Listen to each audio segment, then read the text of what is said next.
రాష్ట్ర ప్రభుత్వం బీసీలను అణచివేయడానికి పెద్ద మొత్తంలోని పోలీసులను మోహరించి ఉద్యమాన్ని అణచివేస్తుందని తెలంగాణ రాజ్యాధికార పార్టీ నాయకులు రవి పటేల్ అన్నారు. జయశంకర్ భూపాలపల్లి జిల్లాలో తెలంగాణ రాజ్యాధికార పార్టీ నాయకులు రవి పటేల్ ఆధ్వర్యంలో భూపాలపల్లి బంధు కార్యక్రమంలో పాల్గొన్నారు.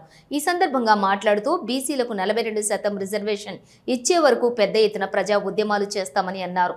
ఈ కార్యక్రమంలో జిల్లా నాయకులు కరుణాకర్, చంద్రశేఖర్, సంతోష్, శ్రీను, వెంకన్న, సమ్మయ్య, నవీన్, అక్షయ్, సన్నీ, శంకర్రావు, శ్రీకాంత్ తదితరులు పాల్గొన్నారు.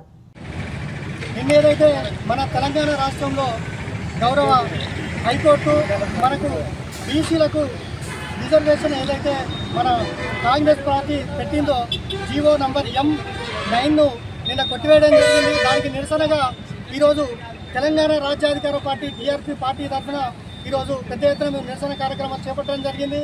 ఎందుకంటే ఈ యొక్క రాష్ట్ర ప్రభుత్వం షెడ్యూల్ 9ను ఏదైతే మనం పెట్టవలసిందో పెట్టకుండా, ఏదైతే తమిళనాడులో చేసినటువంటి కార్యక్రమం చేయకుండా ఒక అనుచితితోటి ఒక కోర్టులో పెట్టడం జరిగింది. దాన్ని ఈరోజు నిన్న కోర్టు తిరస్కరించడం జరిగింది.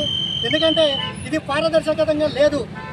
బీఆర్ఎస్ పార్టీ కానీ, బీజేపీ పార్టీ కానీ, కాంగ్రెస్ పార్టీ కానీ బీసీలకు ఈ 42% ఇచ్చే పరిస్థితులు లేరు. ఎందుకంటే కాంగ్రెస్ పార్టీ కానీ, బీఆర్ఎస్ పార్టీ కానీ అగ్రవర్ణాలకు సంబంధించినటువంటి నాయకులు కనుక బీసీలకు 42% ఇచ్చే పరిస్థితి లేదు.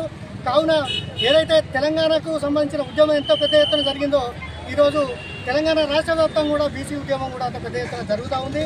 ఎందుకంటే ఇది చట్టబద్ధంగా చేయవలసినటువంటి కార్యక్రమాన్ని వీళ్ళు తూతు మంత్రంగా కోర్టులో వేసి మేము చేస్తున్నామని చెప్పుకోవడం తప్ప షెడ్యూల్ 9ను ఏదైతే ఆర్టికల్ ప్రకారం చేయకుండా వీళ్ళు వట్టిగానే కోర్టులో వేయడం జరిగింది.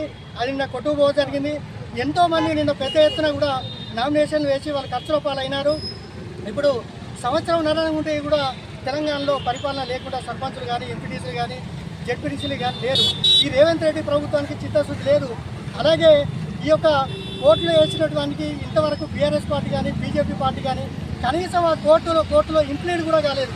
మొట్టమొదటిసారిగా ఆ యొక్క కేసులో ఇంప్లీడ్ అయింది తీర్మానం వలన తెలంగాణ రాజ్యాధికార పార్టీ చిత్తశుద్ధితో మేము పోరాడుతూ ఉంటే ఇదివరకు కూడా గతంలో మేము చెప్పడం జరిగింది. ఏదైతే ఈ జీవో నంబర్ 9 ఉందో ఆ 9ను క్రమబద్ధీకరించాలంటే ఖచ్చితంగా కేంద్ర రాష్ట్ర ప్రభుత్వాలు ఆ సమన్వయంతో ముందుకు పోవాలని చెప్పి తీర్మానం మల్లన్న గారు గతం నుండి కూడా చెప్పడం జరిగింది.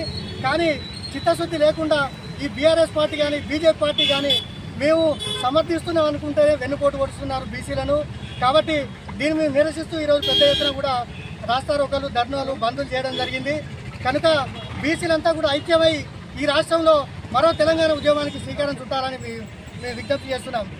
జై టీఆర్పీ, జై తీర్మానం మల్లన్న.